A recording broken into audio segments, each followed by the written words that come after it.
A natural stone wall looks so perfectly built you would swear it was made by human hands.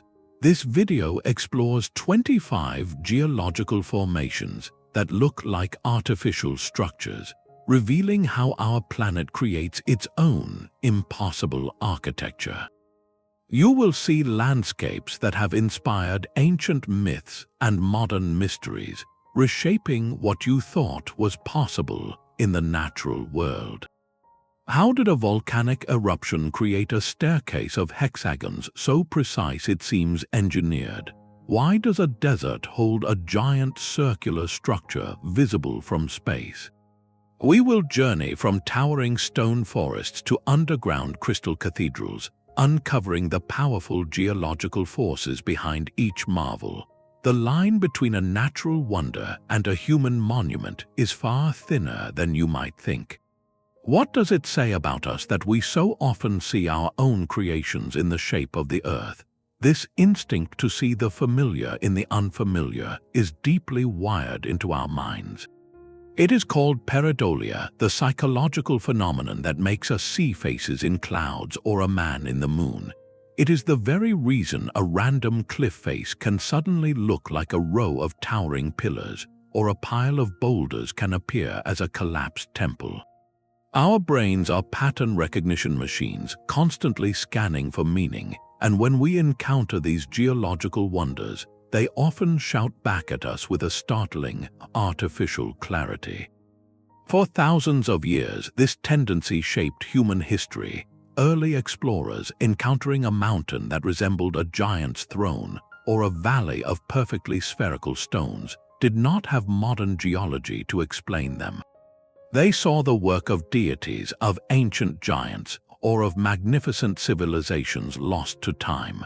These natural formations became the anchors of myth and legend, woven into the cultural fabric of indigenous peoples around the world. They were not just rocks, they were stories made solid. But the true artist behind these forms is not a forgotten architect. It is the patient, relentless force of planetary physics. The Earth itself is the sculptor. Through unimaginable spans of time, water and wind carve softer rock into intricate shapes. Tectonic plates collide and lift, fracturing the land into blocks and columns. Volcanoes spew molten material that cools into geometric crystals. Layers of sediment compress and erode, revealing stripes and arches. These processes have no intent to mimic a cathedral or a fortress, yet through a magnificent coincidence of physics and perception, they often do. To truly appreciate the marvels we are about to explore, we must hold both ideas in mind at once. The human brain seeking patterns, and the ancient, indifferent earth creating them. That psychological pull towards seeing the artificial is nowhere more powerful than on the coast of Northern Ireland. There, the ocean meets a pavement of more than 40,000 interlocking stone columns, most of them perfect hexagons, stacked together with a precision that defies belief. This is the Giant's Causeway, a place where geology and legend are inseparably fused. To walk across it is to tread on a puzzle, each polygonal stone fitting snugly against its neighbors like a piece of an ancient titanic honeycomb. The sheer geometric order feels deliberate, engineered, as if you are traversing the ruins of a celestial floor. It is the ultimate example of nature mimicking human artistry, and for centuries, people have tried to explain its impossible presence. The scientific story begins around 60 million years ago during a period of intense volcanic activity. A vast plateau of molten basalt lava erupted and spread across the landscape. As this thick, fluid rock began to cool, it did so from the top down and from the outside in. Cooling meant contracting, and as the mass shrank, tremendous internal stresses built up. The release came not in random fractures, but in a remarkably organized network of cracks that propagated downward, splitting the rock into columns. This process, known as columnar jointing, often creates hexagonal forms because it is the most efficient way to divide a flat surface under tension, much like the cracks that form in drying mud. But science is a recent interpreter. Long before geologists arrived with their hammers and theories, the human mind had already crafted a far more vivid origin story. This is the realm of the giant Finn McCool, or Fionn Mac Cumhale in Gaelic legend. The story goes that Finn, living in Ireland, was challenged to a fight by a rival giant named Benandana across the sea in Scotland. To reach his foe, Finn tore up chunks of the Antrim coast and thrust them into the sea, creating a stepping stone pathway, the Causeway. In one version of the tale, when Finn saw the enormous size of Benandana, he retreated and was disguised as a baby by his quick-thinking wife. When the Scottish giant saw the size of the baby, he reasoned the father must be colossal and fled back to Scotland, destroying the causeway behind him so he could not be followed. The legend is a masterpiece of folk explanation, giving human scale and heroic drama to a landscape that feels superhuman. It answers the question our pattern-seeking brains immediately ask: who built this? The beauty of the giant's causeway today is that it holds both truths simultaneously. You can understand the physics of cooling lava, and yet, standing on those columns as the Atlantic spray washes over them, the myth feels just as real. It showcases how a natural formation, through its sheer unnatural appearance, becomes a canvas for human imagination. It challenges our definitions of what is made and what simply is, reminding us that sometimes the most incredible structures on Earth required no builder at all, only the slow, patient laws of physics playing out over millions of years. The story of a natural formation mistaken for a human monument is not always one of pure geology. Sometimes it is a story of us, of how our own hands can reshape the land in ways that later seem mysteriously ancient. This is the puzzle of the Pyramids of Güímar. On the sun-baked island of Tenerife, 6 rectangular pyramids with stepped, terraced sides rise from the volcanic soil. Their clean lines and stark geometry feel profoundly out of place amidst the Canary Island landscape, looking less like a farmer's field and more like a lost complex from an ancient civilization. When they were brought to wider attention in the 1990s, the immediate question was electrifying. Could these be proof of pre-Columbian contact, a forgotten outpost built by voyagers from the Americas long before Columbus?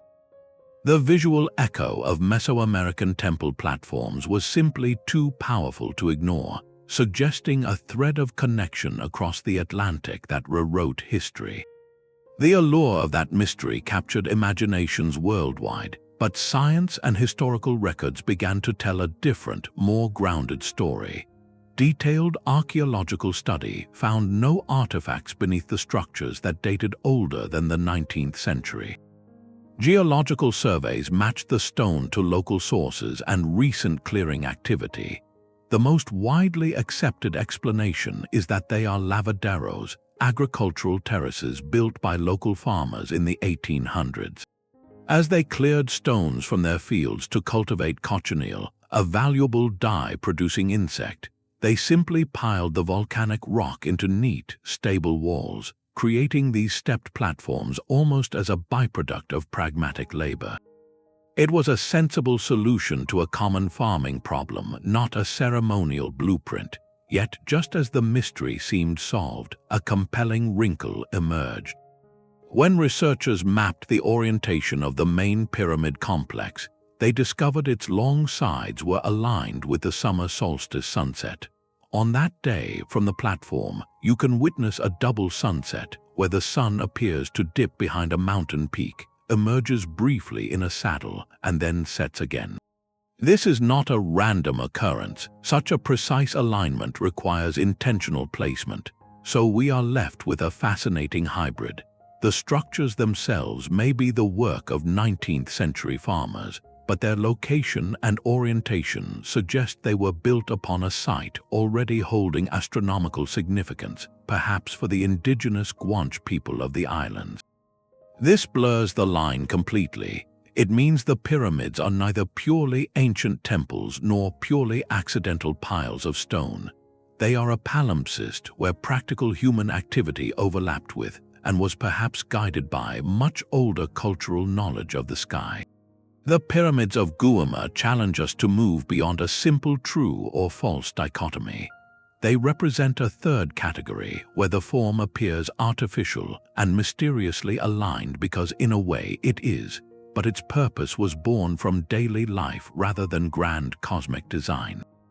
They show how our pattern-seeking minds can look at the product of agriculture and see the shadow of an empire, reminding us that sometimes the most intriguing mysteries are not about who built something, but about why we are so determined to see a lost civilization in the orderly work of ordinary hands.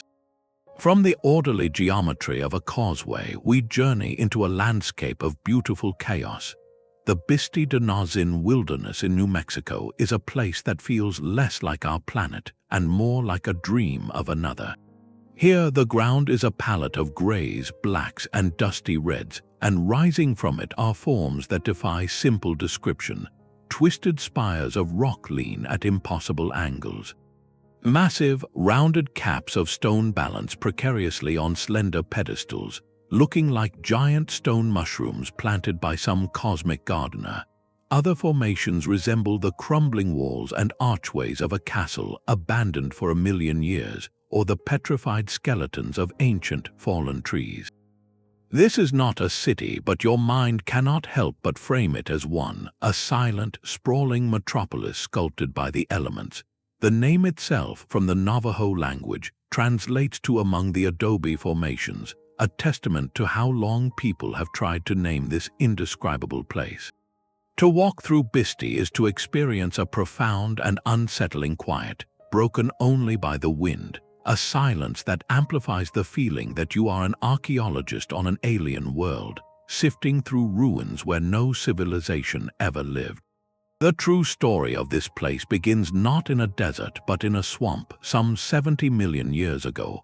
This entire area was a lush, wet delta, a coastal plain where rivers emptied into an ancient sea. Over millennia, layers of sand, silt, and volcanic ash settled here, burying the remains of dinosaurs and ancient plants. These layers compressed into different types of rock, some hard like the sandstone caps, others soft and crumbly like the shale below. Then the sea retreated and the land lifted.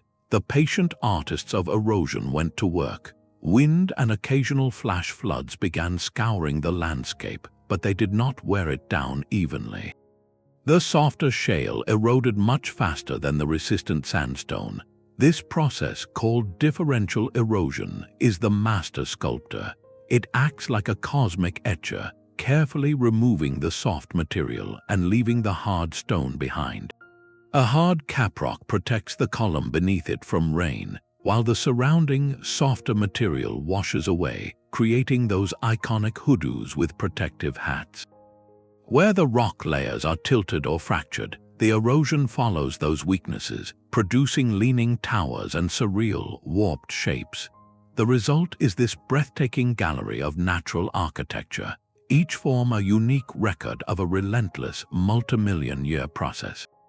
There is no blueprint here, only the consistent application of physical laws. A harder layer here, a crack there, a prevailing wind from a certain direction, all combining over epochs to produce what looks like intentional artistic ruin. Bisti stands as a powerful testament to the artistry of time itself. It requires no myth of giants or lost architects because its own narrative is grand enough.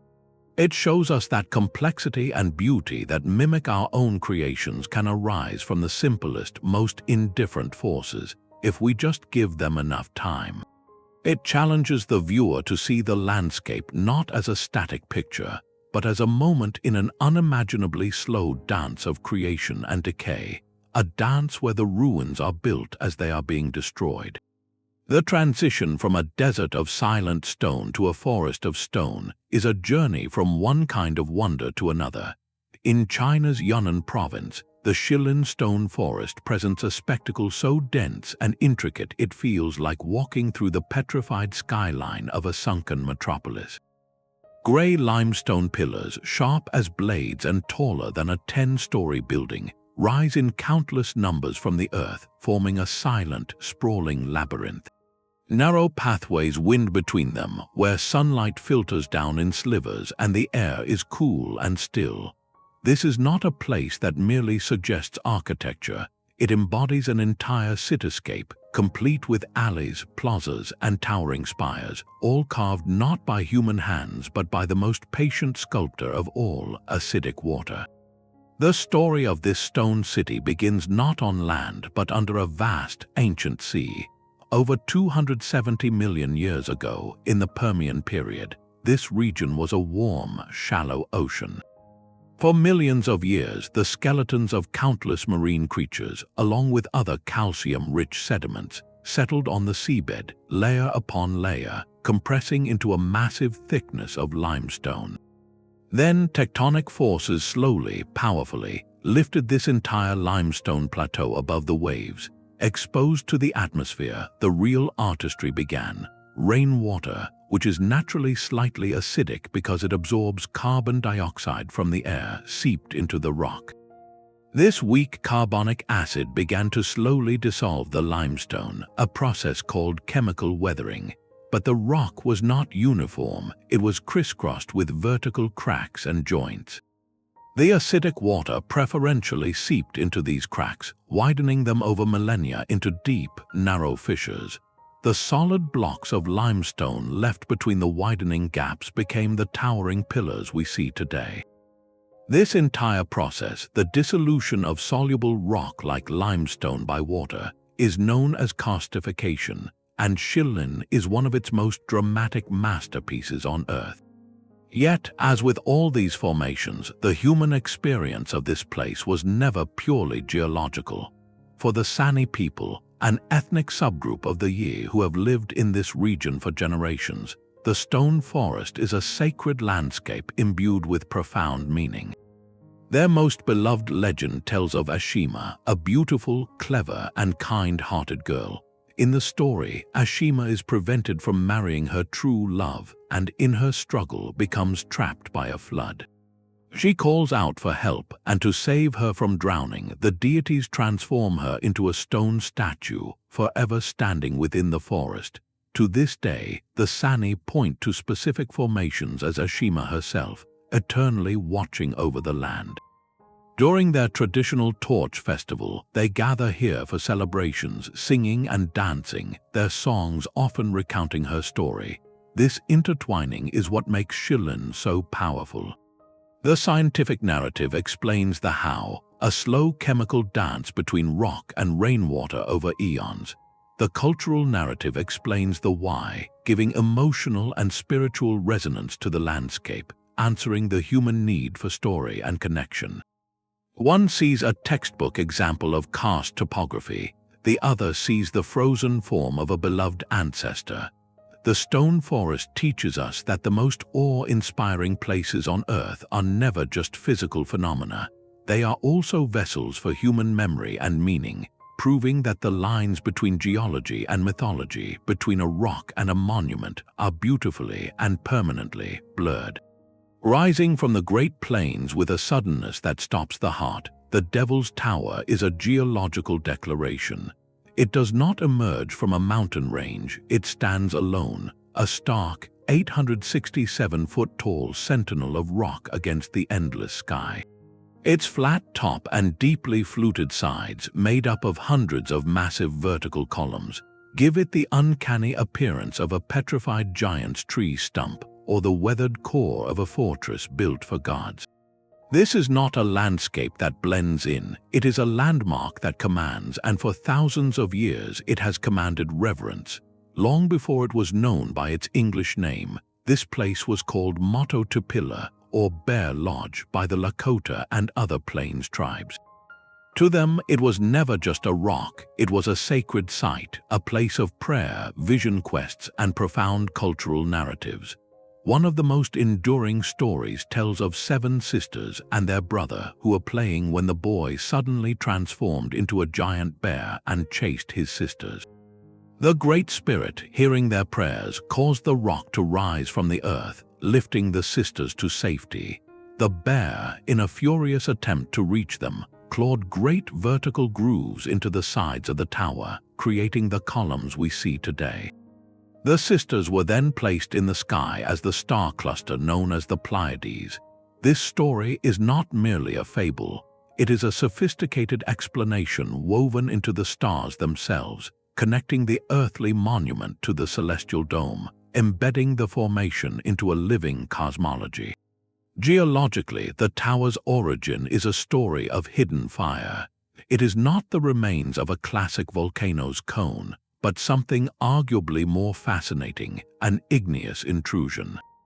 Roughly 50 million years ago, during a period of intense volcanic activity in the region, molten rock or magma forced its way upward from deep within the earth.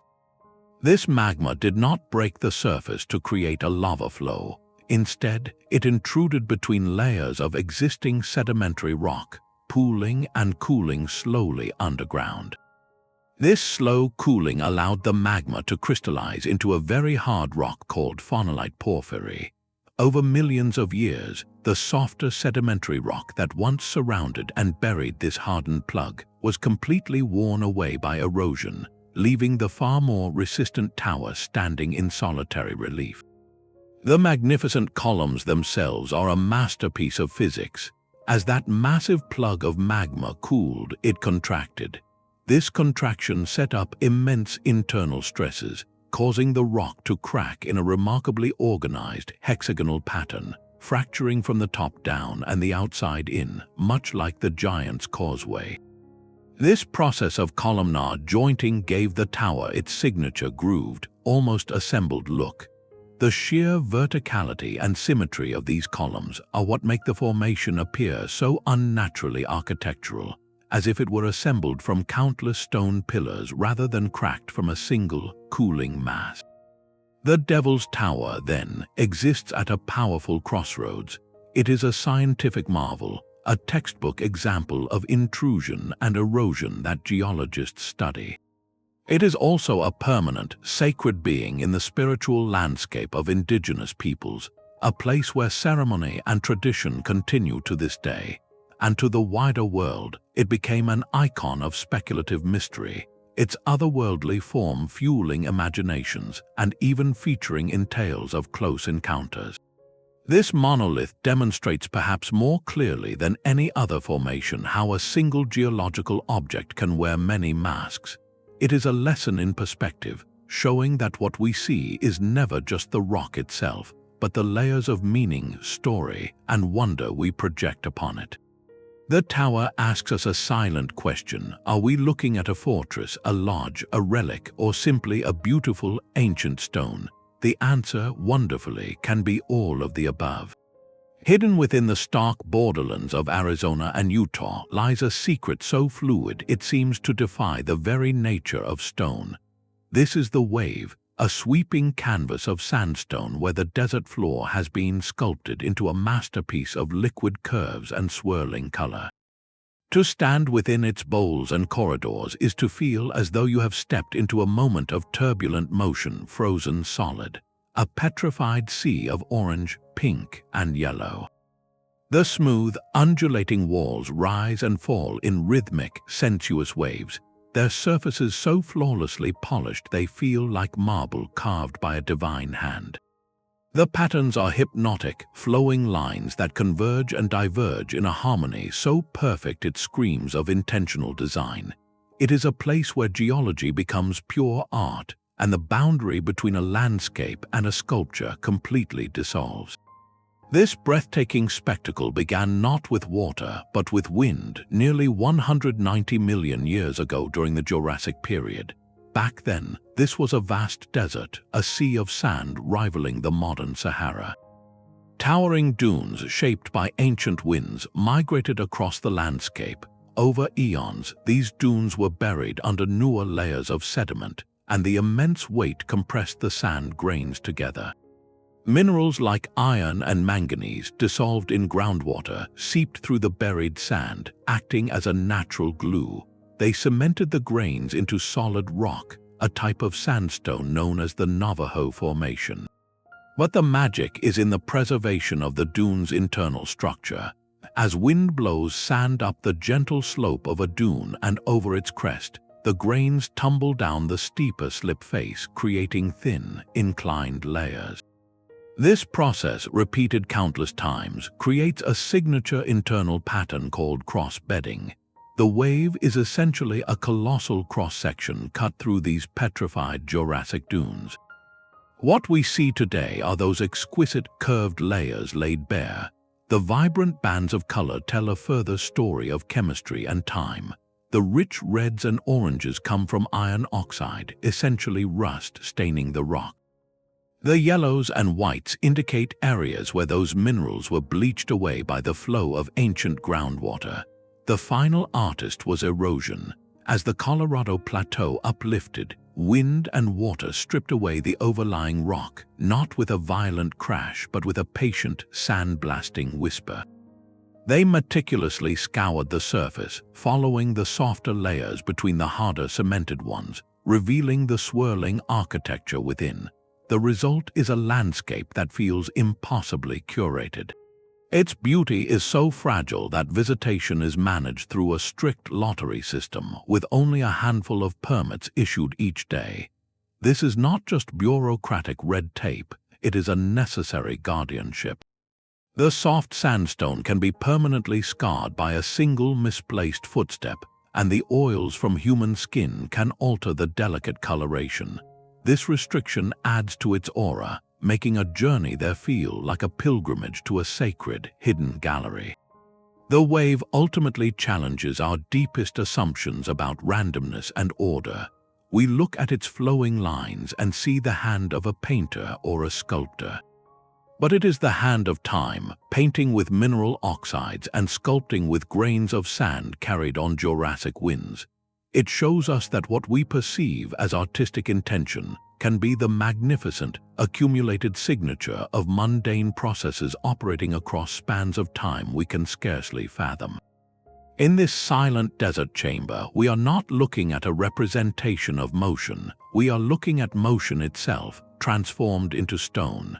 From the fluid sandstone waves of the desert, we ascend to a view from orbit where the Earth itself seems to stare back. In the empty expanse of the Mauritanian Sahara, a perfect circular structure 40 kilometers wide stares up at the sky, a series of concentric rings resembling a cosmic bull's-eye etched into the planet's crust. This is the Richat Structure, known to many as the Eye of the Sahara. From such a height, its symmetry is so flawless, its geometry so precise, that it feels undeniably manufactured, a colossal target or the foundation of a city built for giants. It is no wonder this formation has become a magnet for some of the most captivating myths of our time, with many speculating it could be the lost city of Atlantis, described by Plato as a series of concentric rings of land and water. The visual match is startling, inviting the imagination to fill those rings with palaces and canals. Yet the true story written in those rings is not one of human engineering, but of the Earth's slow, internal breath and relentless patience.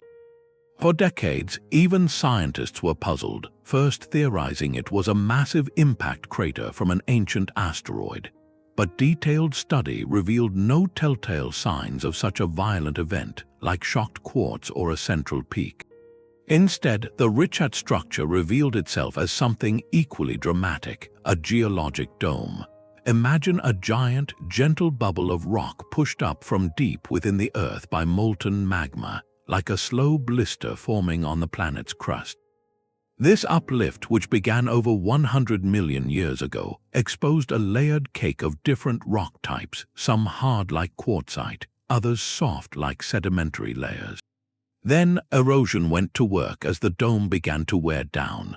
The softer rock layers eroded away much faster, carving out wide, circular valleys, while the more resistant bands remained as raised ridges. This process, operating over tens of millions of years, sculpted the alternating rings we see from space today. The result is a natural cross-section of the Earth's crust, a stunning display of differential erosion on a continental scale.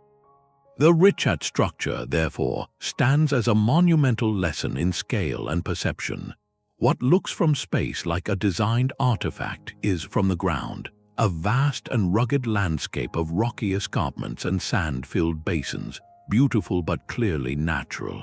It showcases how the simple, consistent application of geologic forces, uplift followed by erosion, can produce patterns of perfect geometry that rival our most precise blueprints. It separates the compelling science of planetary processes from the alluring myth of lost civilizations, not to diminish our sense of wonder, but to redirect it. The realization is perhaps more profound. The Earth does not need architects to create perfect circles, it only needs time. The Eye of the Sahara is not a ruin, it is a testament, a reminder that our planet is its own greatest artist, capable of work so grand and precise that we, from our limited vantage point, can only gasp and invent stories to explain them. Descending from the cosmic eye of the Sahara, we plunge into a hidden chamber where the Earth's interior architecture becomes almost too immense to comprehend. Deep within the Naka mine in Mexico, in a darkness untouched by the sun for hundreds of thousands of years, stands the Cave of the Crystals. It is a geode the size of a cathedral, and its pillars are not stone or wood, but colossal beams of selenite, a crystalline form of gypsum. Some of these crystals are over 10 meters long, thicker than ancient tree trunks, and they stab through the gloom in chaotic, breathtaking angles. They clump together in massive clusters, intersecting and leaning against one another, creating a labyrinth of translucent, faceted stone. The space feels less like a cave and more like the vault of a palace built for elemental giants, a place where the planet's skeleton has been laid bare in a display of geometric perfection so severe it feels utterly alien. This is not a place shaped by erosion or weathering, but one built by an agonizingly slow process of growth.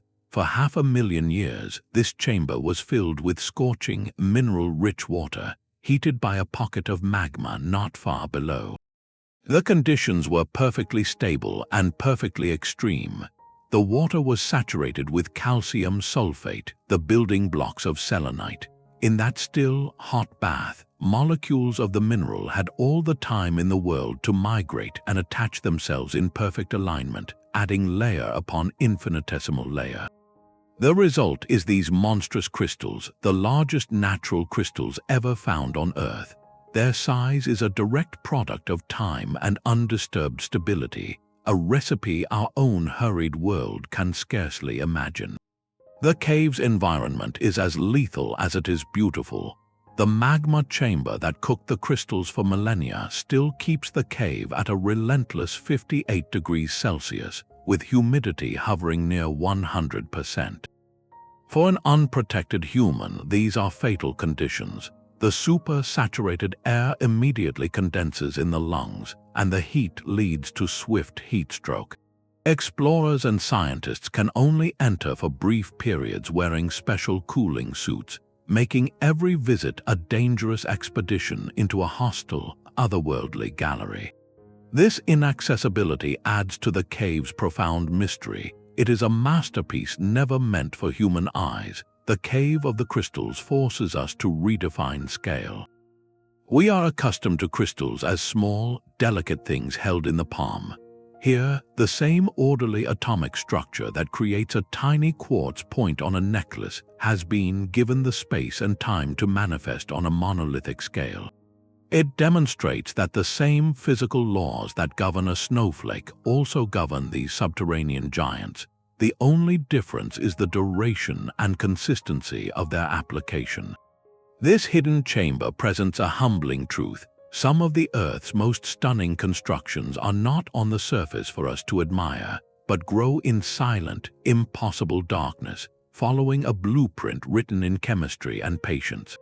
It is a place where the line between a crystal and a column, between a mineral formation and a sacred hall, vanishes completely, revealing a planet capable of crafting its own jewels in the deep. The transition from a hidden crystal cathedral to a sunlit coastal floor is a journey from the planet's interior to its sculpted skin. On the coast of Eaglehawk Neck in Tasmania, the earth presents a pavement of stone so perfectly divided it looks like the abandoned courtyard of a vanished civilization. This is the Tessellated Pavement, a broad, flat platform of sandstone neatly fractured into a grid of rectangular and polygonal blocks, each one fitting snugly against the next like a giant stone floor or an ancient, weathered mosaic. The precision is mesmerizing, a geometric order so clean and regular that your mind refuses to accept it as an accident of nature. You stand upon what feels like the ruins of a plaza, its tiles laid out with an artisan's care, waiting for a procession that will never come. The secret to this remarkable pattern lies not in construction, but in a slow, methodical process of subtraction. It begins with the rock itself, a layer of sandstone that formed from compressed sand and sediment over millions of years. As this rock solidified and was later lifted by tectonic forces, it developed a network of internal weaknesses, vertical cracks known as joints. These joints are the master blueprint, the hidden lines along which the stone is most vulnerable. Then the coastal elements begin their meticulous work. Seawater carrying dissolved salt seeps into these fine cracks. As the tide recedes and the sun emerges, the water evaporates, leaving behind tiny crystals of salt. These crystals grow, exerting a gentle but relentless pressure against the walls of the fracture, a process called salt crystallization. Over countless tides and seasons, this pressure slowly, grain by grain, prizes the rock apart, widening and deepening the joints. Simultaneously, the sand and gravel washed over the platform by waves act like natural sandpaper, grinding down the surface and further accentuating the grooves. This dual action of chemical and physical erosion sculpts the once solid sheet of rock into its distinct tiled appearance. The magic is most pronounced at low tide, when the pan-like sections between the raised block edges fill with shallow, still water. These natural basins become perfect mirrors, reflecting the vast Tasmanian sky, the scudding clouds, and the stark lines of the stone grid. This reflection doubles the geometry, creating a surreal, infinite chessboard that blurs the boundary between the earth and the heavens. It is this moment that most powerfully sells the illusion of design, transforming a natural rock shelf into a work of abstract art. Unlike the colossal scale of the Richat Structure or the Cave of the Crystals, the Tessellated Pavement operates on a human, accessible scale. You can walk across its blocks, trace the grooves with your hand, and see the entire pattern laid out before you. This intimacy makes it a perfect, clear textbook example of how simple, consistent erosional processes can produce remarkably regular, tile-like patterns. It requires no mythology of lost continents or giant beings. The science is visible, tangible, and elegantly straightforward. It shows that nature's mimicry of human design is not always a grand, dramatic spectacle. Sometimes it is a quiet, detailed masterpiece waiting at the water's edge, a reminder that order can emerge from chaos through nothing more than the patient application of universal physical laws. Scattered across the island of Bohol in the Philippines is a landscape that seems to have been dreamed up by a confectioner with a sense of epic scale. The Chocolate Hills, more than 1,200 of them, rise from the flat plains in near-perfect, grass-covered cones. Their symmetry is so precise, their repetition so orderly, that from a high vantage point they look less like a natural terrain and more like an army of giant, earthen tents deployed by some meticulous force. In the dry season, the verdant grass withers to a rich, deep brown, transforming the entire vista into a seemingly endless field of chocolate kisses, a sight so whimsical it challenges all logic of how landscapes form. This is not the work of a single dramatic event, but of a patient, repetitive process that has stamped the same shape across dozens of square miles, creating one of the most uniformly surreal panoramas on Earth. As with all such wonders, human imagination arrived long before scientific explanation. The the local legends are vibrant attempts to account for this impossible scenery. One tale speaks of two feuding giants who hurled massive boulders and chunks of earth at each other for days, until, exhausted, they made peace and left the scattered debris to become the hills. Another, more poignant story tells of a giant named Arogo who fell in love with a mortal woman. When she passed away, his immense grief brought forth endless tears that, upon touching the ground, solidified into these countless mounds.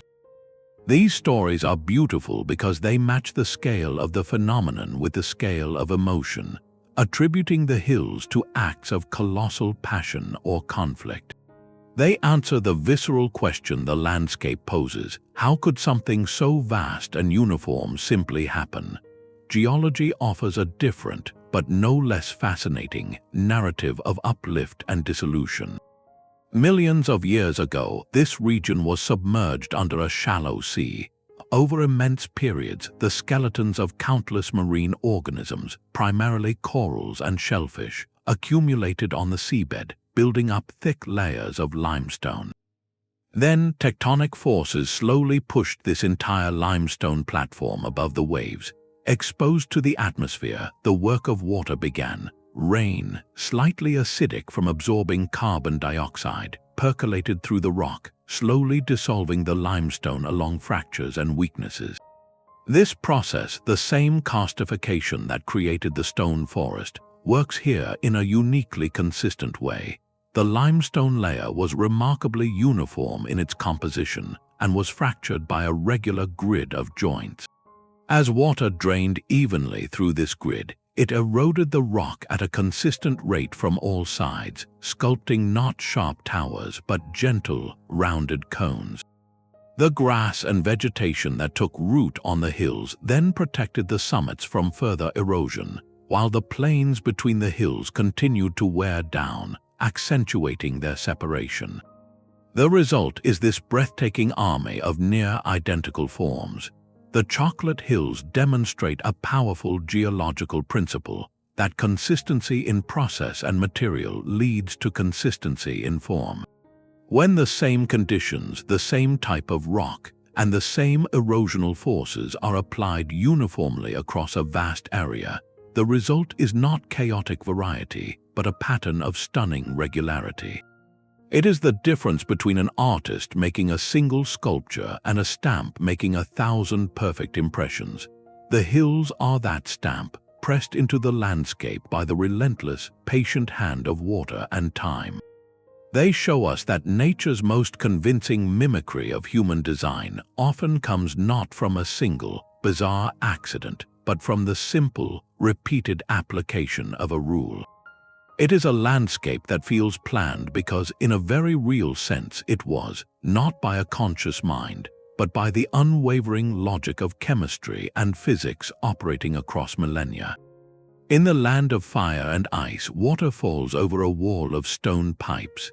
Svartifoss, the Black Falls, is a place where geology becomes architecture in its most dramatic form. Here in Svartifoss National Park, a slender ribbon of white water plunges over a sheer cliff composed of thousands of dark, hexagonal basalt columns.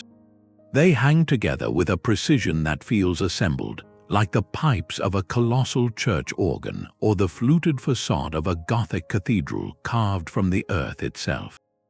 The water traces delicate lines down the geometric face, a perfect marriage of fluid motion and rigid, crystalline structure. This is not a ruin, but a living exhibit of nature's own blueprint, one so powerful it has directly shaped the human skyline. The process that created this backdrop is a familiar yet awe-inspiring one. Like its cousin at the Giant's Causeway, this cliff is a masterpiece of columnar jointing. Eons ago, a thick flow of basaltic lava from a nearby volcano spread across this landscape. As it cooled, it contracted, and the resulting internal stresses fractured the mass into these spectacular, predominantly hexagonal columns.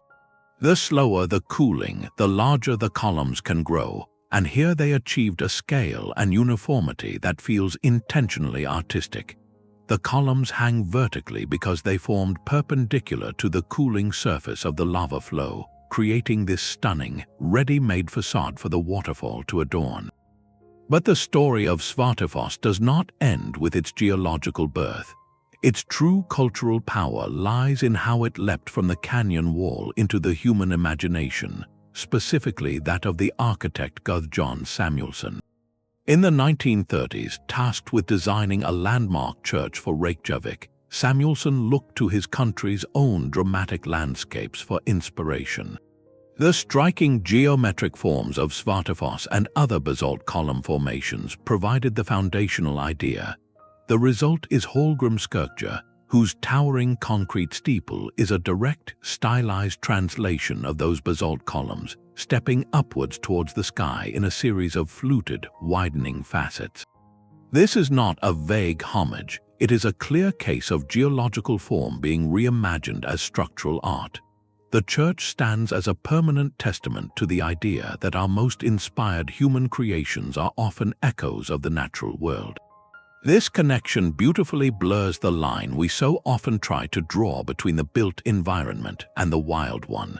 It shows that innovation is not always about inventing something entirely new, but sometimes about observing the profound solutions already present in the world around us.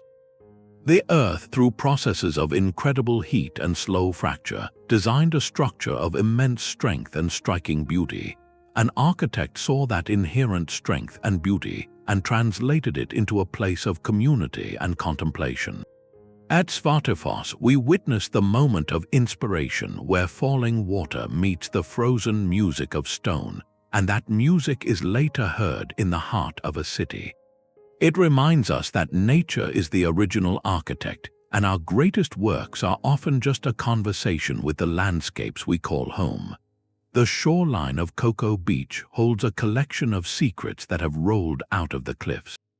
Dozens of enormous, almost perfectly round stones lie scattered across the sand, some split open like cracked eggs, others resting intact with a surface etched in a mesmerizing pattern of polygonal cracks. These are the Moeraki Boulders, some weighing several tons and measuring over 2 meters across, looking for all the world like a giant's abandoned game of marbles or the petrified eggs of mythical creatures. Their isolation and geometric perfection feel deliberate, as if they were carved and placed by a thoughtful hand rather than simply tumbled by the sea.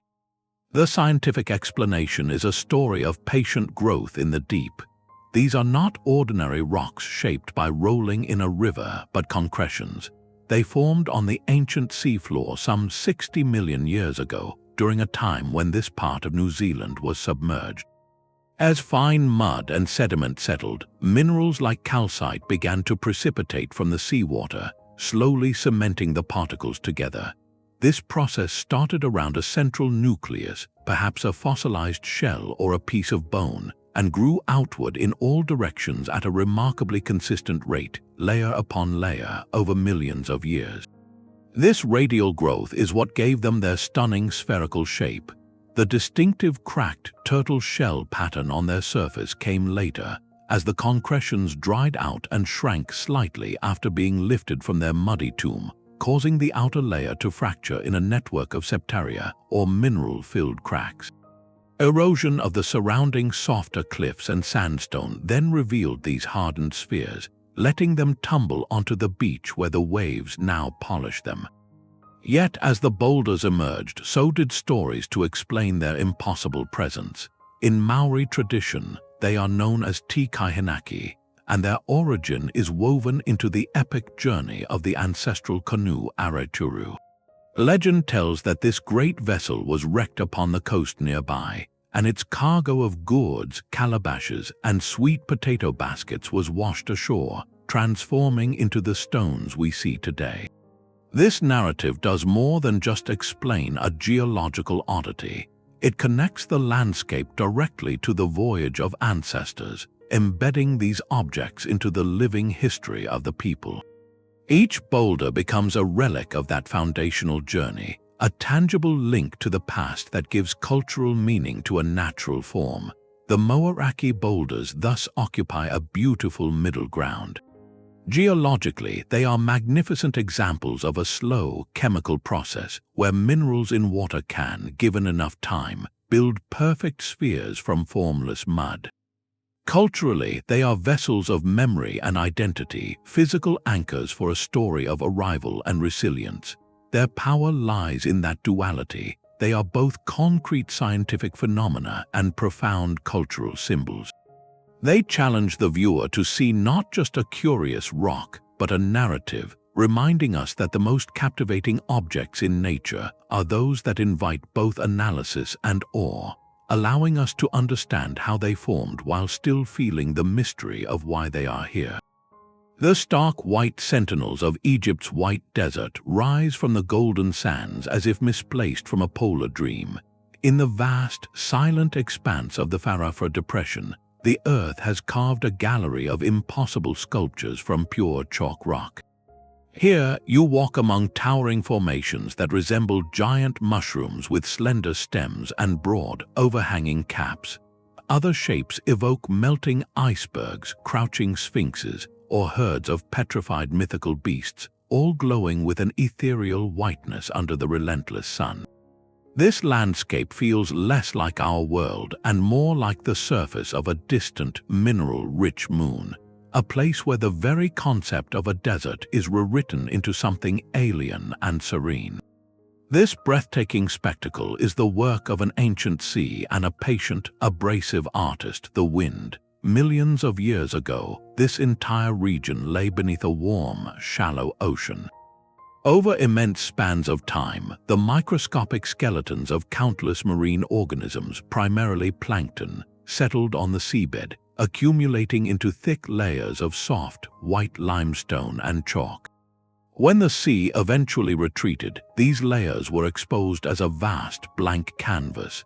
Then the sculptor arrived. For millennia, the persistent desert winds, laden with fine grains of sand, have acted like a cosmic sandblaster. This Aeolian erosion does not work randomly, it seeks out weaknesses.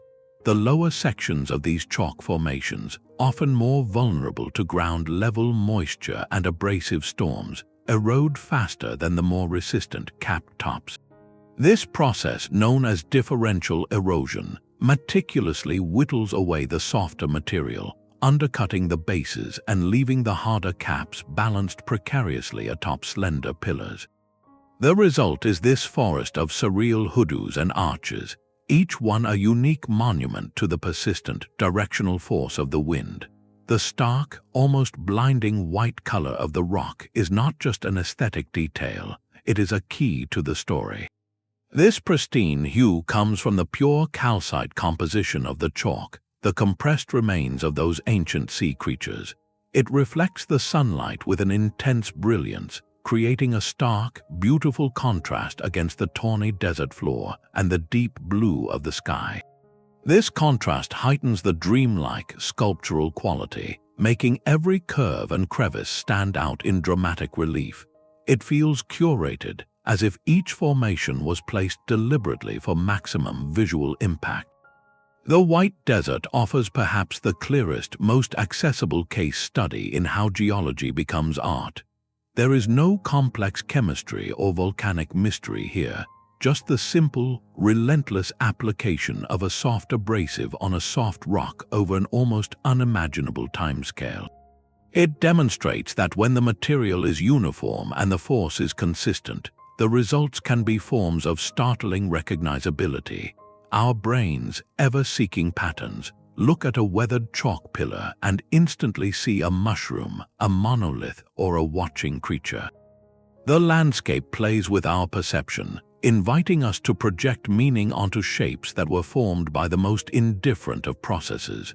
Walking through this silent, white gallery under the open sky is to witness the Earth's capacity for minimalist artistry. It requires no legend of gods or giants. The narrative is written plainly in the wind-scoured stone. This is a place where the planet itself seems to be engaged in a slow, deliberate act of sculpture, reminding us that beauty often lies not in construction, but in the patient, graceful act of being worn away. The Earth's palette is not limited to monochrome stone or the stark white of chalk. In China's Gansu province, the land itself has been painted in sweeping, psychedelic strokes. The Zhangye Danxia landform, often called the Rainbow Mountains, is a geological dreamscape where entire mountainsides blaze with stripes of crimson, saffron, ochre, and sage green. From a distance, the rolling hills look like a colossal layered cake, or a vast canvas where a titanic artist dragged a brush loaded with mineral pigments across the contours of the earth. The bands of color flow in smooth, rhythmic curves over the peaks and valleys, appearing so deliberately arranged that the mind struggles to accept this as anything but a work of intentional, monumental art. This is not a trick of the light or seasonal foliage, but the planet's bedrock wearing its history in a breathtaking spectrum. The story of these colors is written in sand, silt, and immense pressure over 24 million years. During the Cretaceous period, this region was a vast, shifting basin, alternately a deep lake and a sprawling desert. Rivers carried eroded material from surrounding highlands, depositing layers of sandstone and siltstone of varying compositions. Each layer captured a different moment in time and, crucially, a different chemical signature. The vibrant reds and oranges come from iron oxide, essentially rust, that formed as the iron-rich minerals in the sediment reacted with oxygen. The striking yellows and golds are often from limonite, another iron compound. The rarer greens and grays can indicate deposits rich in chlorite or other minerals. These layers stacked up like pages in a book, each with its own colored hue, but they were originally horizontal and buried deep. Then the tectonic drama began. The slow, colossal collision of the Indian subcontinent with Asia, which uplifted the Himalayas, also squeezed this region. The once flat sedimentary layers were folded, fractured, and tilted upright, pushing these colorful pages from the depths toward the sky. Finally, erosion took over as the master artist. Wind and water carved through this folded, multi-hued rock cake, sculpting the smooth, rounded peaks and valleys we see today. As the softer material washed away, it exposed the edges of the colored layers, creating those dramatic, sweeping stripes that follow the contours of the ancient folds. The result is a natural display that feels curated, a perfect collaboration between deposition, tectonics, and erosion. The Zhangye Danxia challenges our deepest assumptions about how color is distributed in the wild. We expect nature's palette to be random, splotchy, or blended, like in a forest or a sunset. Here, the colors are separated into clean, bold bands that obey the architecture of the mountains themselves. This formation shows us that the Earth does not just create shape, it can also paint with a structured, geological brush. The process requires no conscious design, only the consistent laws of chemistry and physics, recording climatic shifts in mineral form, and then folding that record into the landscape. To stand before these mountains is to witness deep time made visible in color, a reminder that the planet's most stunning art is often the direct, unfiltered result of its own restless, creative forces. The same water that paints mountains can also carve cathedrals from cliffs. On the stormy shores of Lake Superior, the largest freshwater lake on Earth, the Apostle Islands hold a secret coastline of impossible architecture. Here, the waves have not merely worn down the sandstone, they have sculpted it into a labyrinth of arches, chambers, and slender passageways that tunnel deep into the headlands. From the water, these openings look like the dark, arched doorways and windows of a sunken castle, a complex of rooms and corridors abandoned to the lake. Step inside one of these sea caves and the feeling is profound. You are standing within a space that feels excavated, designed, a sacred grotto or a hidden crypt carved by some ancient, patient hand. The walls are smooth, curving inward to form domed ceilings, with the lake's greenish light filtering through multiple openings to create a soft, aquatic glow. In winter, this mystical atmosphere intensifies into something from a fairy tale. Frigid air transforms the constant spray of crashing waves into elaborate curtains and pillars of ice, encasing the sandstone in a crystalline shell. Stalactites of ice dagger down from the ceilings, while the cave floors become gardens of frozen bubbles and ripples. The combination of the organic stone forms and the sharp, clear ice creates a duality of elements, a collaboration between liquid and solid, warmth and cold that feels utterly magical. This intricate sculpting is the work of Lake Superior's relentless freshwater energy. The process begins with weaknesses in the sandstone bedrock, fine cracks and joints. In winter, water seeps into these fractures and freezes. As ice forms, it expands with tremendous force, prying the rock apart grain by grain. When warmer weather returns, the ice melts, leaving the widened crack vulnerable. Then the lake's powerful waves, especially during autumn and spring storms, surge into these openings, swirling abrasive sand and gravel that act like natural sandpaper, scouring and enlarging the spaces.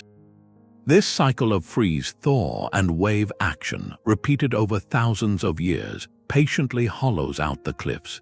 The softer layers erode faster, creating the domed ceilings, while harder bands remain as ribs and lintels, shaping the arches. The result is not a single hole, but an interconnected network, a three-dimensional maze born from the persistent rhythm of the seasons and the lake's immutable power. Unlike the distant, monumental scales of other formations, the Apostle Island's sea caves are profoundly accessible and human in scale. You can kayak into their mouths, walk along their smoothed floors when the lake is calm, or witness their icy transformation in winter. This accessibility makes the illusion of artificial design even stronger, because you can physically navigate these spaces as you would a building. They feel like ruins waiting to be decoded, their silence hinting at stories not of human history, but of geological persistence. They demonstrate that freshwater, often seen as a gentler force than the ocean, is capable of meticulous, detailed sculpture when given enough time. These caves are a reminder that nature's most compelling architecture is often not just to be looked at, but to be entered and experienced, inviting us to become explorers in a world that feels both ancient and ingeniously made. A city of silent stone teepees stands guard in the New Mexico desert. The Kasha-Katuwe Tent Rocks National Monument is a landscape of whimsical precision, where countless spires of pale rock rise from the canyon floor, each one crowned with a single, dark boulder perched like a careful hat. These formations march across the slopes in orderly rows and clusters, their conical shapes so uniform and their alignment so deliberate that the entire scene feels like the fossilized remains of a vast, ancient encampment. The name itself, from the Pueblo language, means white cliffs, a simple description for a place of profound geometric wonder. To walk among them is to wander through a forest of stone, where the path narrows into slender slot canyons, their walls striped in layers of gray and beige, before opening again into clearings filled with these patient, pointed sentinels. The story of this orderly city begins with chaos and fire. Between 6 and 7 million years ago, the nearby Gemas volcanic field erupted with cataclysmic force. These explosions were not the flowing rivers of lava we often picture, but were violently explosive, spewing forth immense clouds of searing gas, ash, and pulverized rock. This superheated material, known as pyroclastic flow, raced across the landscape at incredible speeds, settling in thick, smothering layers hundreds of feet deep. As this debris settled and cooled, it fused into a soft, fragile rock called tuff, made of compacted volcanic ash. Embedded within this soft layer were harder fragments, chunks of denser rock that had been blasted from the volcanic vent. Then the patient sculptors of wind and water began their work, a masterpiece of differential erosion. rainfall and meltwater, seeking the path of least resistance, began carving into the soft tuff. But the process was not random. The harder cap rocks, those embedded boulders, acted as natural umbrellas for the softer material directly beneath them. The tuff around these protective caps eroded away much faster, washed down the slopes by countless storms. Over millennia, this left the sheltered columns standing in relief, each one wearing its resistant cap like a helmet, while the surrounding landscape was carved into the steep canyons and arroyos that define the area today. The slot canyon that winds through the monument is a testament to the focused power of water, a narrow, winding gorge where the walls soar upward, revealing the delicate layering of the volcanic deposits. The uniformity of the tent rocks is the true marvel, a direct result of the uniformity of the original volcanic material and the consistent application of erosional forces across the entire slope. It demonstrates that nature, when working with a homogeneous canvas and a consistent set of rules, can produce patterns of stunning regularity. This is not a random assortment of shapes, it is a systematic landscape, each spire a nearly identical product of the same equation, protection from above and erosion from all sides. The Kasha-Katuwe formations feel designed because they follow a simple, repeatable formula written in stone and weather. They show us that even the aftermath of one of the planet's most violent events can, given enough time, be refined into a place of quiet, geometric harmony, a silent city where every home is a monument to the enduring balance between shelter and exposure. The Valley of the Moon feels like a memory of another world. In Argentina's remote Izquigualasto Provincial Park, the earth has been stripped bare, revealing a monochrome panorama of gray and beige rock sculpted into a silent army of uncanny forms. This is not a lush valley, but a vast, arid basin where the very bones of the planet lie exposed, carved by the wind into shapes so specific they beg for names. There is the submarine, a long, low rock with a rounded prow and a tapered stern, seemingly stranded on a petrified sea. Nearby, the bowling alley presents a stretch of ground so flawlessly flat and smooth it feels engineered for some giant's game. Walking here is like traversing a gallery of abstract statues, each one a testament to the creative power of absence, of what is removed rather than what is built. This surreal museum is the work of an exceptionally dry climate and an unimaginable span of time.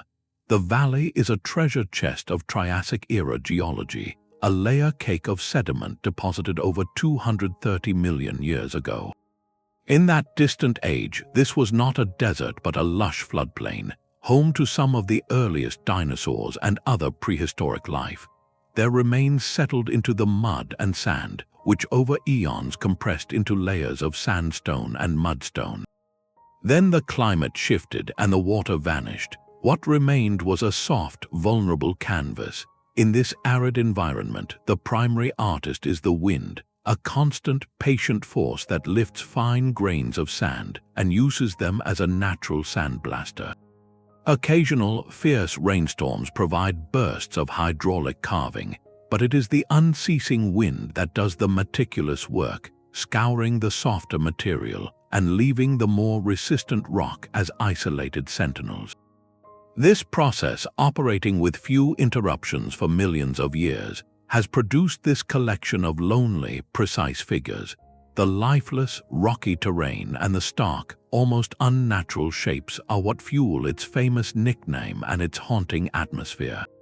It does not look like a landscape of Earth, but like a cast of the lunar surface, a place where the rules of familiar geology have been suspended. This very alien quality makes the mind see ruins where there are only rocks, to interpret the submarine not as a chance formation, but as a relic of something that does not belong. Yet the true story here is not one of absence, but of profound preservation. Izquigualasto is a paleontological vault of global significance, protecting some of the oldest and most complete dinosaur fossils ever discovered. Those strange shapes are carved from the very stone that holds the echoes of life's early experiments on land. The valley tells a deep time story in two ways: through the fossils hidden within its layers, and through the sculpted forms on its surface that showcase the relentless patience of erosion. It demonstrates how an arid environment, by slowing the more chaotic work of water and vegetation, allows for the slow, precise creation of a landscape that feels both ancient and artificially arranged, a monument not to life but to the beautiful, indifferent hand of time. A forest of stone blades pierces the humid air of Borneo. In the heart of Gunung Mulu National Park, the Pinnacles present a skyline of pure geological ferocity, a dense cluster of limestone spikes soaring as high as 45 meters into the mist. These are not gentle hills or rounded domes, but viciously sharp ridges and points, each one a gray dagger aimed at the sky, clustered together like the petrified spines of a colossal dragon sleeping beneath the jungle. The contrast is breathtaking, a ring of lush, vibrant, emerald-green rainforest encircling this inner arena of stark, unforgiving stone. It is a landscape that feels actively hostile, a natural fortress designed to repel all intruders, showcasing a side of nature's architecture that is less about artistry and more about raw, structural defiance. This formidable spectacle is the product of an ancient sea and a climate of relentless dissolution. Millions of years ago, a massive bed of coral limestone formed here under a shallow ocean. When tectonic forces lifted it above the waves, it was exposed to one of the most powerful weathering agents on the planet, the heavy, constant rainfall of the equatorial tropics. This isn't gentle rain, it is a deluge that falls almost daily, water already slightly acidic from absorbing carbon dioxide from the dense jungle air. This acidic water became a voracious artist. It did not simply wear down the limestone, it actively dissolved it, seeking out every weakness. The process began along a grid of vertical cracks and joints in the rock. The water poured into these fractures, dissolving the limestone and widening them into deep, narrow grikes. The solid blocks of rock left standing between these ever-widening fissures were then attacked from all sides. The rain, aided by lichens and algae that produce even more acids, continued to dissolve the stone, sharpening the tops and edges. Unlike the softer, rounded cones of the chocolate hills, the conditions here were so intense and the limestone so pure that the erosion created these fiercely acute points and razor-shin ridges. It is karstification pushed to its most extreme and dramatic conclusion. The result is a pinnacle forest that feels utterly impassable, a natural maze of stone where every surface is a potential cut, and the gaps between the spikes are dark, narrow slots leading into the earth. This formation moves beyond mimicry of human buildings and into the realm of natural weaponry. It appears less like a constructed city and more like a defensive perimeter, a colossal chevaux de frise designed by the planet itself. The pinnacles of Gunung Mulu force us to expand our understanding of what nature can sculpt. They demonstrate that under the right, or rather the extreme, conditions, the same chemical process that creates gentle rolling hills can also forge landscapes of breathtaking severity. It is a testament to the power of water not as a soothing liquid, but as a slow, persistent acid, capable of carving the world into forms that seem less born and more forged. A human mistake can sometimes give birth to a geological dream. In the dry expanse of Nevada's Black Rock Desert, a structure rises from the flat earth like a miniature fortress from another dimension. The Fly Geyser is a pulsating, living sculpture, a cluster of cones and terraces in a riot of red, green, and orange, constantly steaming and spitting hot water into the desert air. Its layered, mound-like form, built from decades of mineral deposits, looks like a tiny, psychedelic castle dreamed up by nature itself, a permanent eruption of color and heat in an otherwise muted landscape. This marvel, however, is not entirely ancient, and its story begins not with volcanic fury, but with a search for water. In the 1960s, a geothermal energy company drilled a well on the private fly ranch. They were looking for sources of power, but the water they hit was not hot enough for their purposes. The well was supposedly capped and abandoned, but the cap failed. The pressurized, scalding water, rich in dissolved minerals, found its way to the surface and began to flow freely. That accidental release was the first act of creation. The geyser was born from human error, but its breathtaking form is the work of natural chemistry operating in real time. The nearly boiling water is saturated with silica and calcium carbonate. As it erupts and cascades down the sides of the growing mound, it cools, and those minerals precipitate out, solidifying into the travertine terraces and cones that give the structure its shape. With every continuous eruption, the geyser builds upon itself, growing taller and more complex, an ever-changing monument to its own existence. The vibrant, otherworldly colors that make it so visually stunning come from a thriving ecosystem in the extreme heat. Thermophilic or heat-loving algae and cyanobacteria colonize the runoff channels and terraces. Different species thrive at different temperatures, creating bands of emerald green, rusty red, and sunny yellow across the mineral white rock. This is not a static painting, but a living canvas where biology and geology collaborate in a visible, ongoing process. The Fly Geyser presents a fascinating philosophical puzzle. It is a geological formation that would not exist without human intervention, yet its growth and form are governed entirely by natural laws. It blurs the line we so carefully try to draw between the natural world and the human-altered one. Is it an artificial structure? Its origin was a drilled well. Is it a natural wonder? Its development is a pure process of mineral deposition and biological colonization. The answer is that it is both, a hybrid born from an accident that unlocked a geological process. It stands as a powerful reminder that our interactions with the planet can have unintended, beautiful consequences, creating new kinds of landscapes that challenge our categories. This small, steaming castle in the desert shows us that the Earth's creativity is not confined to the distant past. It is happening now, sometimes sparked by the most mundane of human actions, building something strange and wonderful from a simple mistake. Buried in the fertile soil of Costa Rica's Tepuis Delta, the Earth holds a collection of perfect mysteries. Scattered across the landscape are over 300 stone spheres, some as small as a child's hand, others towering over 2 meters tall and weighing many tons. Their roundness is not an approximation, but a breathtaking geometric ideal, a smooth, unbroken curve that feels mathematically pure against the jungle's chaotic green. These are not natural formations, they are human creations, carved by pre-Columbian peoples over 1,000 years ago. Yet their perfection is so absolute it seems to defy the very tools and time from which they emerged. They belong to archaeology, but they demand a place in this exploration because they represent the inverse of our theme. Here, human hands have crafted objects so flawlessly simple they appear as if shaped by nature's own patient, rolling tides or deposited by some celestial force. The material itself, a hard, coarse-grained igneous rock called gabbro, presents the first layer of the puzzle.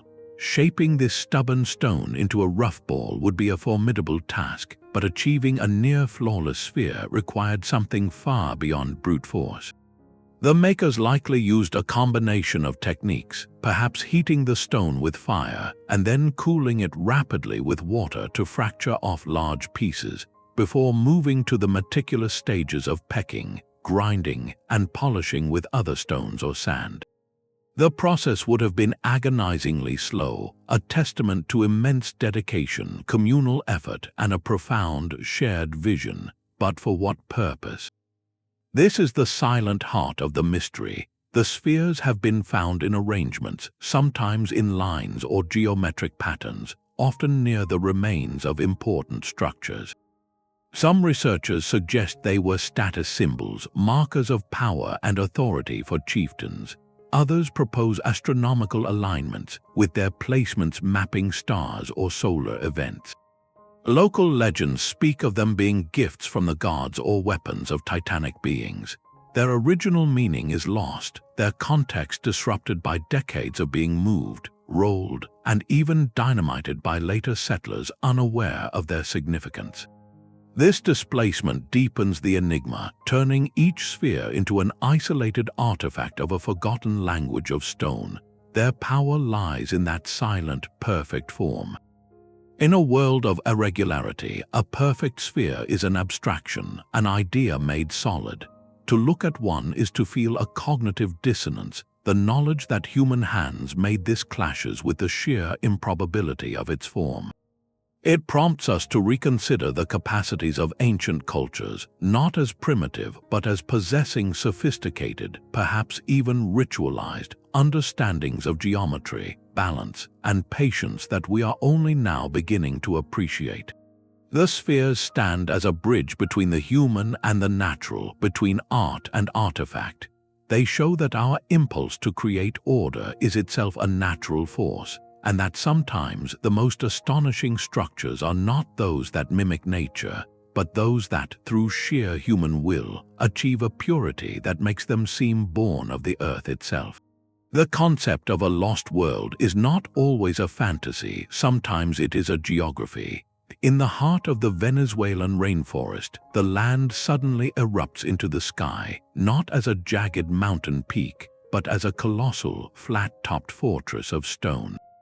These are the Tepuis, immense sandstone plateaus with sheer, vertical walls that rise thousands of feet above the jungle canopy, their tabletop summits perpetually shrouded in mist.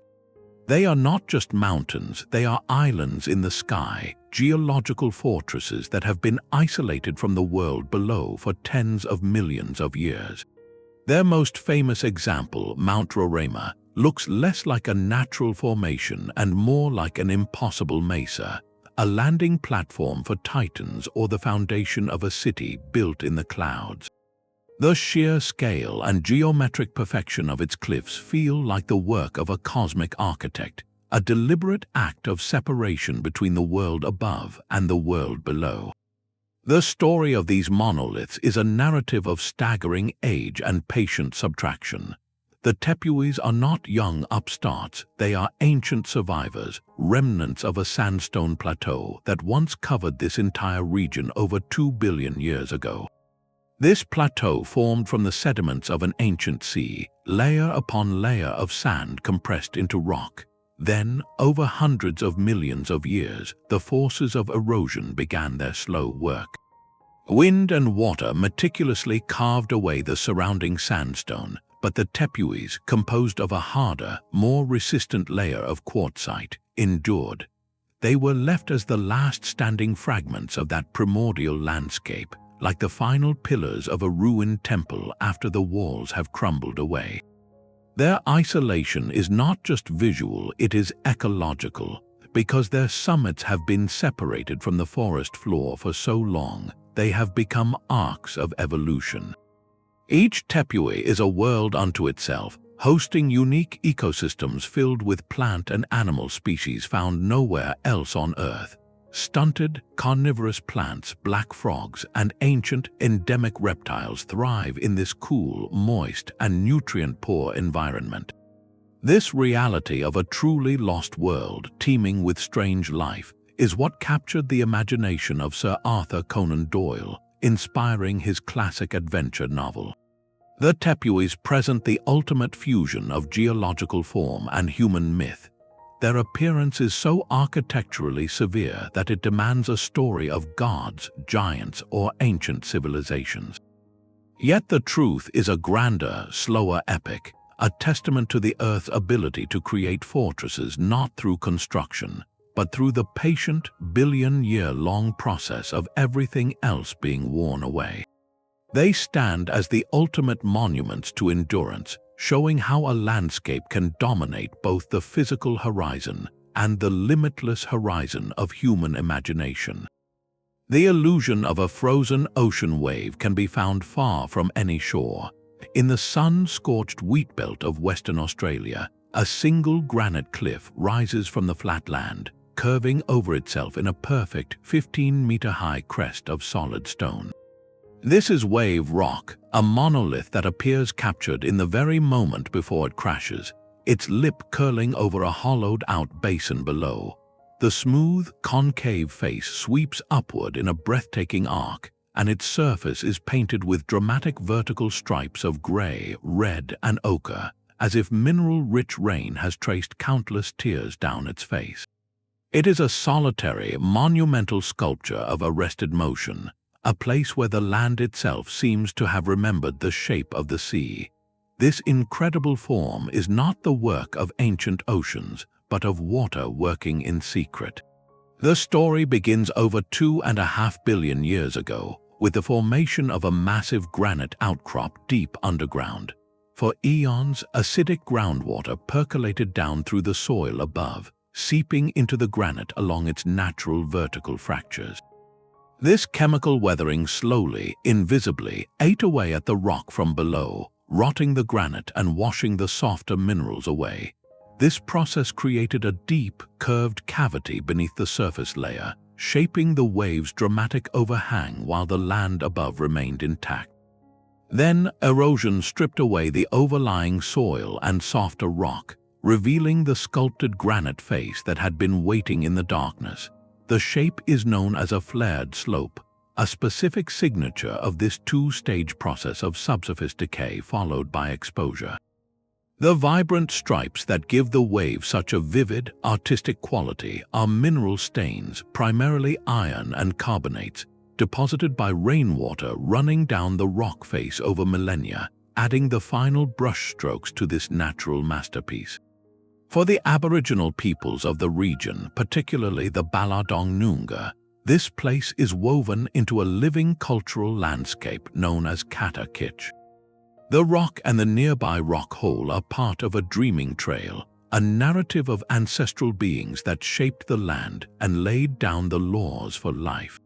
While specific stories are often kept within the custodial community, the site is understood as a place of significance, a source of water, and a spiritual landmark. This deep cultural connection adds a profound layer of meaning, reminding us that this formation is not just a geological oddity to be photographed, but a part of a long and continuous human story. Wave rock stands as a stunning lesson in the hidden artistry of the earth. It shows that some of the most dramatic sculptures are not carved from the outside in, but are revealed from the inside out. The powerful, fluid form we see today was crafted in the silent darkness beneath our feet, a patient chemical process that later met the light of day through erosion's unveiling.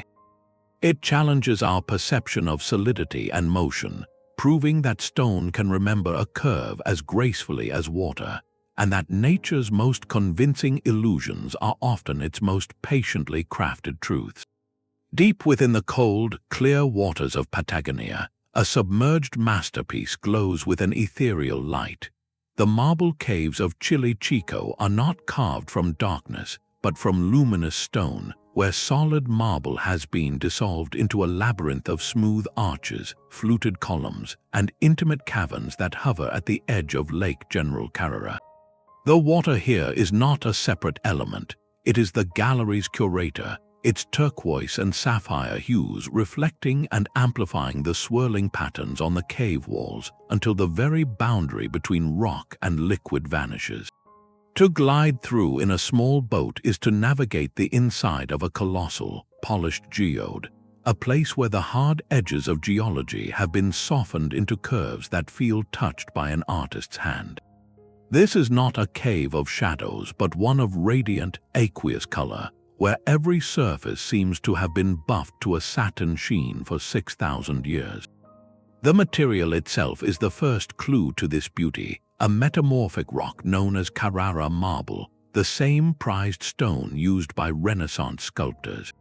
But here, the sculptor was not human. The caves were formed by the persistent, gentle lapping of lake waves against the marble peninsula. The water, slightly acidic from minerals and organic matter, very slowly dissolves the calcium carbonate that binds the marble together. This chemical process, combined with the abrasive action of silt and sand suspended in the waves, has meticulously scoured and sculpted the rock. It is a testament to the profound power of patience, where a force as soft as moving water can, given millennia, hollow out a fortress of stone. The result is a series of smooth, flowing contours that appear impossibly deliberate. The walls are adorned with veins of gray, white, and blue that swirl like captured clouds or liquid marble, patterns that were formed under immense heat and pressure deep within the earth and are now revealed by this slow aquatic unveiling. When the sun strikes the water at the right angle, light filters through the lake and reflects off the cave floor, bathing the entire marble ceiling in a dazzling, shifting blue glow, a phenomenon that makes the stone itself seem to breathe with light. This formation moves beyond the mimicry of castles or cities and into the realm of pure, abstract sculpture. It feels designed not for function, but for sensory wonder alone, a natural installation where form, color, and reflection are in perfect harmony.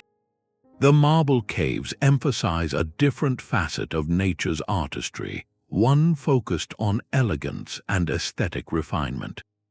They show that water is not just a destructive force or a blunt tool of erosion, but can also be a meticulous polisher, capable of bringing out the inherent beauty locked within the hardest stone, transforming a geological formation into a serene and breathtaking sanctuary of shape and hue. Utah's high desert holds a city that never sleeps because it is made of stone. Bryce Canyon is not a canyon in the conventional sense, but a series of colossal amphitheaters carved into the edge of the Ponsagunt Plateau, and within them stands a silent, sprawling metropolis of rock. This is the realm of the Hoodoo, tens of thousands of tall, thin spires of sedimentary stone that rise in dense, chaotic clusters, resembling the skyline of a petrified civilization. Some stand like solemn sentinels, others huddle together like whispering congregations, and many wear whimsical, lumpy caps that give them an almost cartoonish, anthropomorphic presence. Walking along the rim at sunrise, you witness this silent city ignite, the first rays of light setting the pinnacles ablaze in a spectrum of fiery orange, deep crimson, and soft pink, a daily resurrection of color so intense it feels like a visual symphony. This breathtaking spectacle is not the work of a single cataclysmic event, but of a patient, cyclical war waged by water and ice. The story begins around 50 million years ago, when this area was a system of lakes and floodplains. Over eons, fine sediments settled, layer upon layer, creating a thick stack of different rock types, primarily the soft limestone and mudstone of the Claren Formation. These layers varied in hardness, some compact and resistant, others soft and crumbly. Then the plateau lifted, exposing its edge to the elements. The primary sculpture here is a process called frost wedging. Bryce Canyon sits at a high elevation where temperatures swing dramatically between day and night over 200 times a year. During the day, meltwater from snow seeps deep into the countless cracks of the plateau's rock. At night, when temperatures plunge, this water freezes. As water turns to ice, it expands by nearly 10%, exerting a tremendous prying force that acts like a wedge, widening the fractures grain by grain. When the ice melts again, it leaves a slightly larger gap, ready to be filled and split again the next night. This relentless, repetitive freeze-thaw cycle is the hammer and chisel that slowly pries the plateau apart. But it does not work alone. Chemical weathering plays a crucial supporting role. The region's rain is naturally slightly acidic, and it slowly dissolves the calcium carbonate that cements the limestone together, further weakening the rock. The varying hardness of the sedimentary layers then dictates the Hoodoo's final, often bizarre shapes. Softer layers erode quickly, creating narrow wastes, while harder, more resistant layers erode slowly, forming protective caps. This differential erosion is why so many Hoodoos appear to be wearing stone hats, some precariously balanced, that shield the softer rock beneath from the direct onslaught of rain. The result is this astonishing density of forms, a forest of stone born from a simple, relentless formula applied countless times over millennia. Bryce Canyon's Hoodoos are perhaps the ultimate testament to the creative power of repetition. They show that a single, mundane physical process, repeated with enough frequency over enough time, can generate landscapes of unimaginable complexity and beauty that seem meticulously crafted. They are a stone city built not by design, but by the steady, rhythmic pulse of the seasons, a permanent monument to the quiet, persistent force of water expanding as it turns to ice again and again, forever carving a city of silent statues from the edge of the world. An infinite plain of salt dissolves the horizon into pure light. The Salar de Uyuni in Bolivia is less a formation and more a state of being, a 10,000 square kilometer expanse of blinding white that becomes, for a few months each year, the world's largest and most perfect mirror.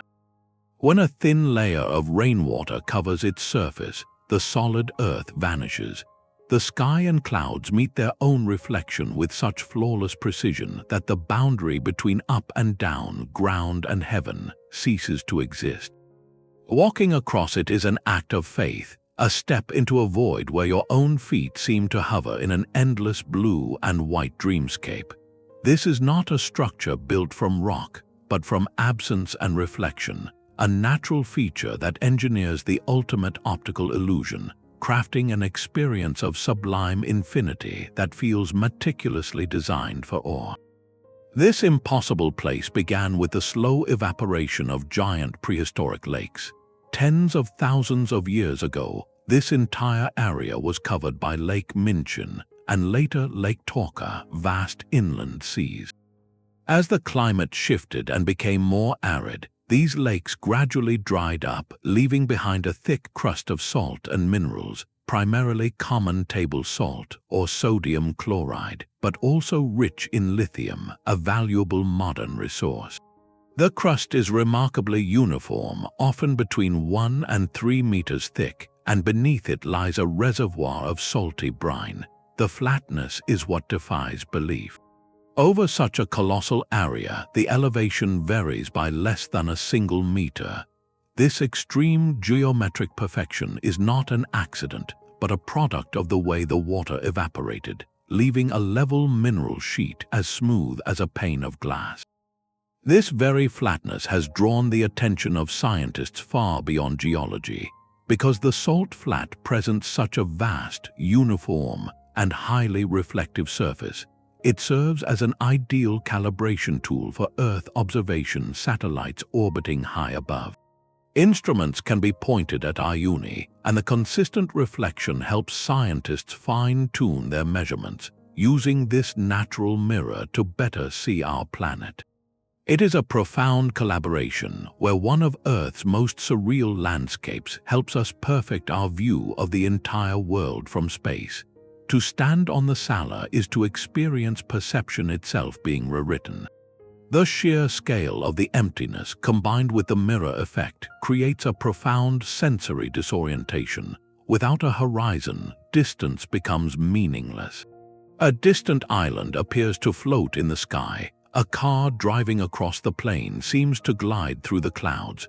This environment plays with the mind's deepest need for reference and scale, offering instead a beautiful, silent nothingness. It provides a final, powerful lesson in our journey through these 25 formations. Here, geology produces not a shape that mimics a building, but an entire environment that mimics a concept, the idea of infinity. It shows that the planet's artistry is not limited to carving forms we recognize, but can also create perfect conditions for illusion and transcendental experience.